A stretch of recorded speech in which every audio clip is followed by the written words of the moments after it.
idea that it's not necessarily who we are, but knowing what other people need. Knowing what makes other people's lives difficult or what makes other people's lives easy. As planners and as urban professionals, that is the thing that when we're making space, makes our space effective. We want people to use our spaces, no? Right? One of the things plaguing our cities presently is that we have spaces that have been made that are not being used as much as they used to be used.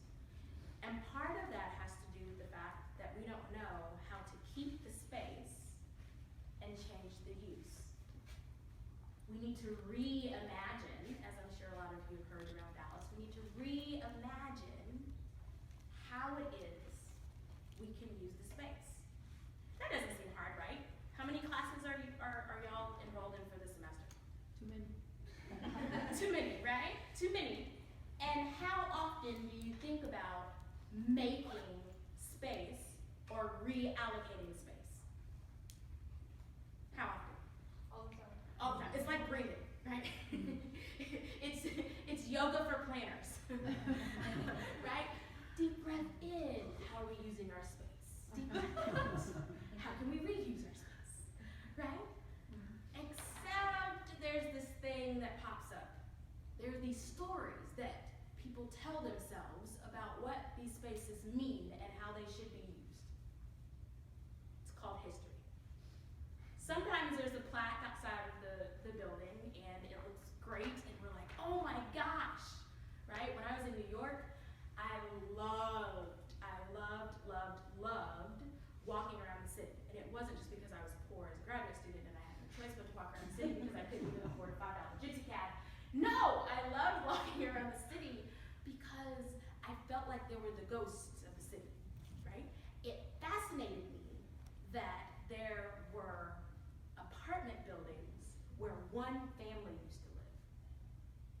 So we cut up these buildings and turned them into these wonderful little sardine cans, apartments, and put stoves in bathrooms and told someone that a closet was a bedroom and stuffed as many people as we could in them and called them a beautiful turn-of-the-century walk-up when they just used to be one family's home, where the brother and the sister would fight because they didn't want that one in their room and they would put the tape on the floor or the chalk at that point. They would take the chalk and write on the wood floor and say, don't cross that line, because that's what you do with your siblings when you don't want to share the space, right? But somehow we rewrote that history.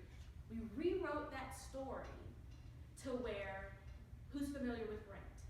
The musical, the movie, Rent? Anybody familiar? One sociologist in the room that gets my metaphor? Okay, maybe not Rent. How many of you live in an apartment? How many of you do not live on the top floor? You live on one of the floors underneath. How many of you know when your neighbors go to the bathroom that live above? How many of you know when they vacuum? How many of you know that they have a dog or a 3-year-old that runs across the They have something. Something is up there moving at ungodly hours of the night, right?